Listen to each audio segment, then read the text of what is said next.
Hi, it's Stephanie. Welcome back to my channel. And today, instead of giving you my full October TBR, I'm gonna give you my October book Tac Toe TBR.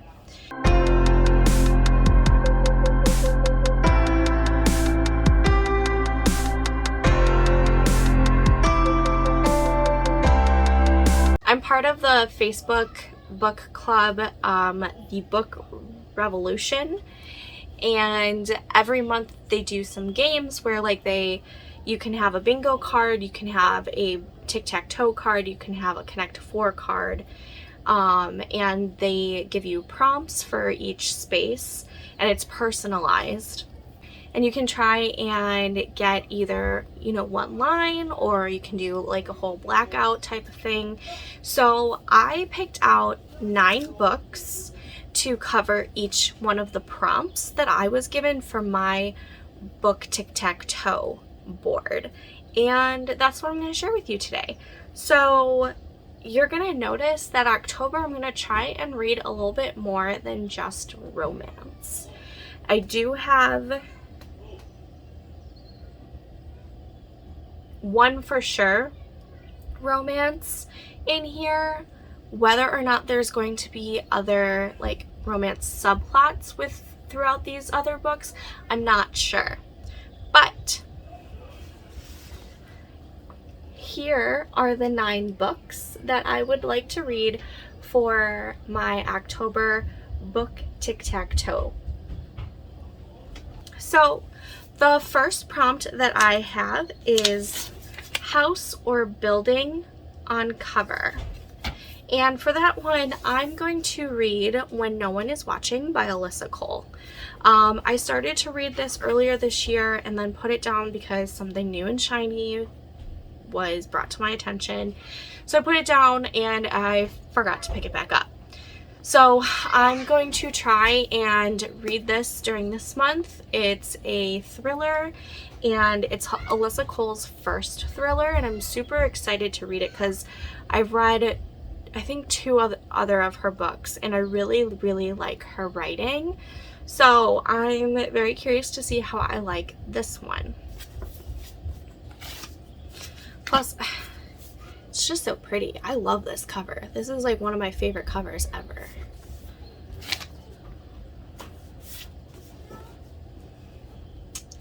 The next prompt that I was given was creepy cover.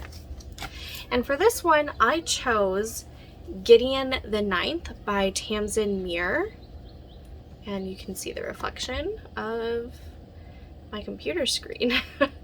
I have no idea what this is about, other than it has a really creepy cover. It's gorgeous, but it's creepy. I've heard really great things about it, but I don't know what it's about, and I kind of like going into things blind a lot of the times.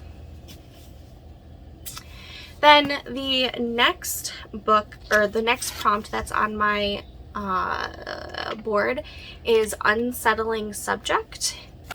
This book I saw on one of the lists of unsettling subjects. It was a list on Goodreads, and I noticed that I have this book, and my friend has been trying to get me to read this for years. I kid you not, it's been at least,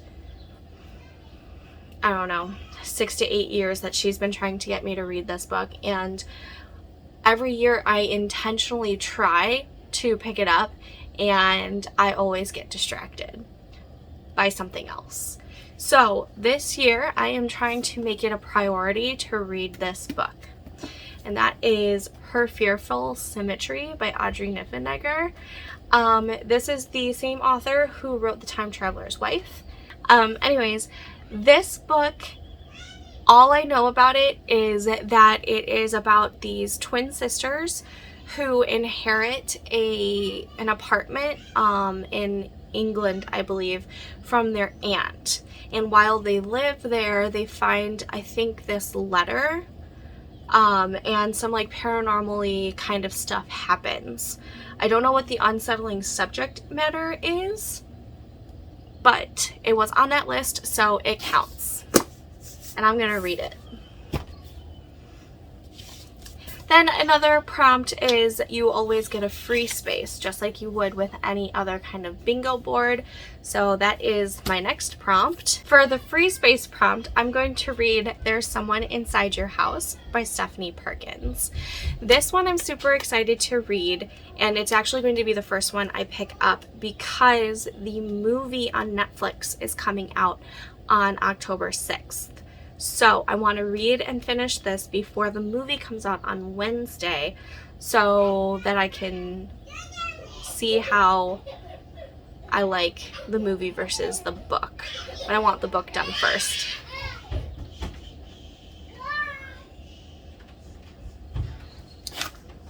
So there's that prompt.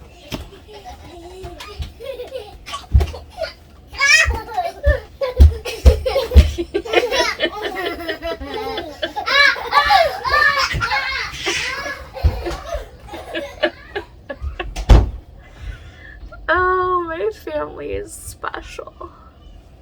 Okay. The next prompt that I have is set in New England.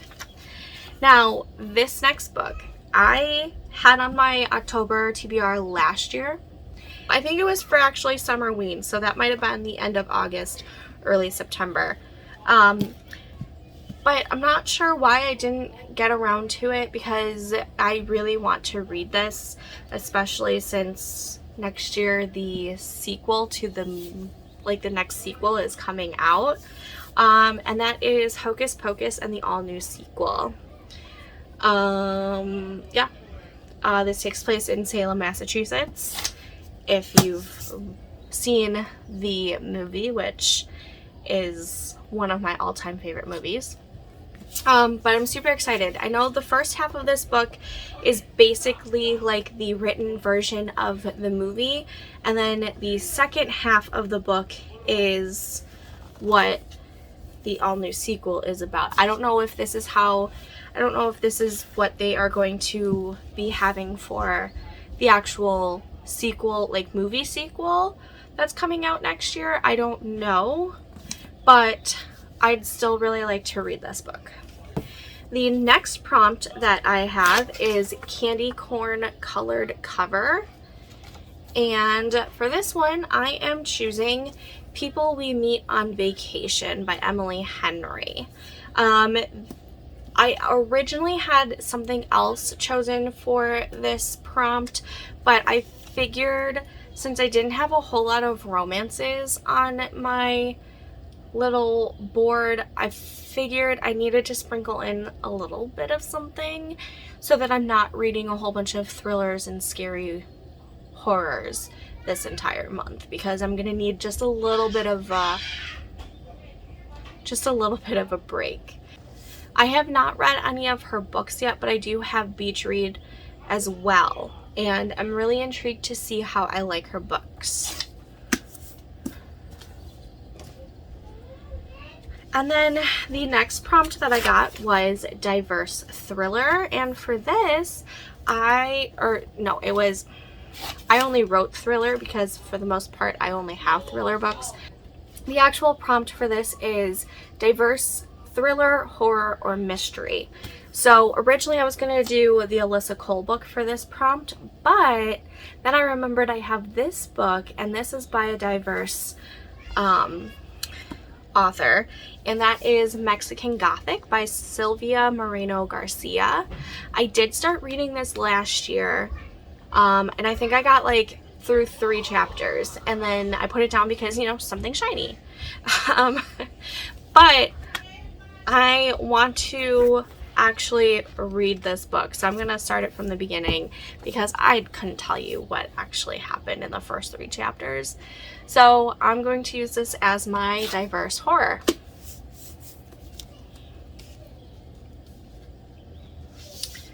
Then for my next prompt, I have based on myth or legend, and for this one I chose Half Sick of Shadows by Laura Sebastian. Now this I'm super excited for because this is actually a King Arthur and the Knights of the Round Table retelling. I don't know where it's going to be going, but I'm super excited for this one. So since it's based off of the King Arthur legend, it works for this prompt. And then the last prompt that I have is last name begins with R, B, or S. And for this, can you really have an October TBR without Riley Sager? I own all 5 of his books, and I have yet to read any of them. So I decided to pick up this pretty cover one, mainly because it kind of reminded me of There's Someone Inside Your House. They have like the same color scheme, and so yeah, that is why I chose this one. Now, all of these are subject to change, but I'm hoping to stick with these 9 books for these prompts. But yeah, so I'm going to leave a link to the Facebook book club if you are wanting to check them out and maybe possibly join. And they do signups for these games at the end of every month. I think they put the signups either on the 24th or the 25th or something like that. You sign up, and then by the 1st or 2nd you'll have your cards. And I think it's a really great idea, and they're personalized for you, and it's just, I love it so much. So I will leave a link down to their Facebook group down below. As always, leave a comment, let me know if you've read any of these books. Should I push any of these books straight to the top of my TBR? I mean, obviously I'm starting with this one because I really want to get this one done before the movie comes out on Wednesday. But other than that, I mean, it's kind of a toss-up on which one I'm going to read afterwards. So let me know if you've read any of these books and if you liked them, and if you have any other recommendations for these prompts that I have, I would also love that too. As always, if you liked this video, please give it a big thumbs up. And if you're not a subscriber and you would like to be, I would greatly appreciate you. But until next time, happy reading!